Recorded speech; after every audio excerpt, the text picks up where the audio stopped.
أهلا بيكم. بما إننا في موسم اليوسفي قلت أعمل لكم منه مشروب لذيذ، وزي ما انتم متعودين في فيديوهاتي هعمله بطريقة سهلة وبسيطة وطعمه حلو جدا وكمان منعش. يلا بينا نشوف الطريقة.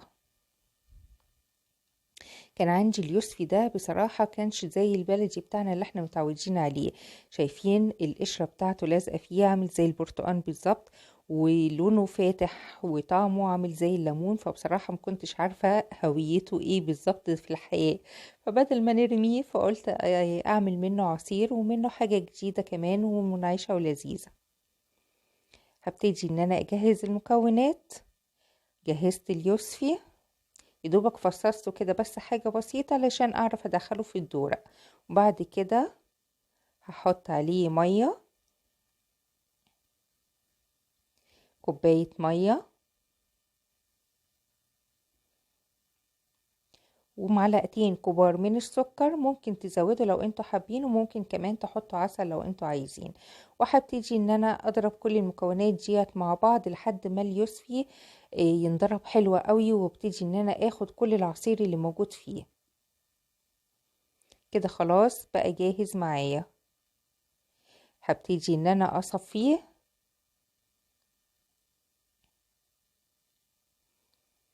انا ما شلتش البذر منه لان كده كده هصفيه وعلشان الطفل اللي موجود فيه كمان، فقلت بدل ما اتعب نفسي طب ليه، يعني ملهوش اي لازمه خالص البهدله دي. فابتدي ان انا دلوقتي بصفيه عشان اشيل البذر وكمان اشيل البواقي بتاعته كلها.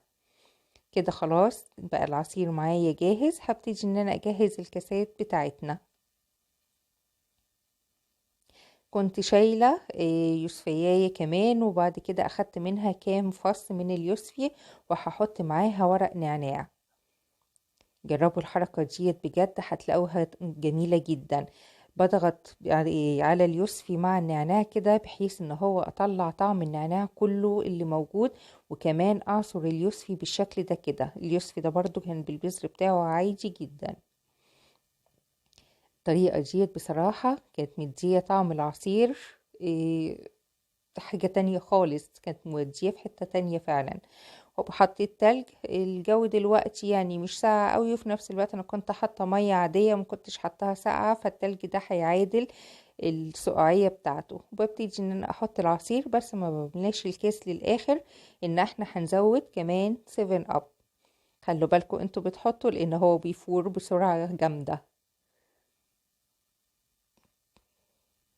كده بحط يدوبك حاجة بسيطة في نهاية الكاس مش كتير، عشان برضو الطعم بتاعه ما يبقاش غالب على طعم اليوسفي.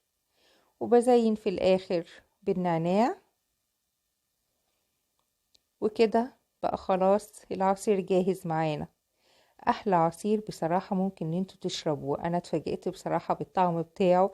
الطعم لذيذ جدا، طعم النعناع جميل قوي قوي. بالرغم من اليوسفي كان مجهول الهوية نوعه ايه بالظبط، بس بصراحة كان طعم خرافة. حاجة كده منعشة، النعناع مع اليوسفي مع السيفن. ممكن كمان نحط سبرايت لو انتوا حابين او مش موجود السيفن. مشروب جديد لذيذ. بدل ما كنا هنرمي اليوسفي لا استغليناه في حاجة جديدة. عجبني بصراحة. لو انتوا كمان عجبكم الفيديو لقيتوا فيه حاجة جديدة مفيدة ياريت تعملوا شير عشان غيركم يستفيد. وسلام، واشوفكم في فيديو جديد.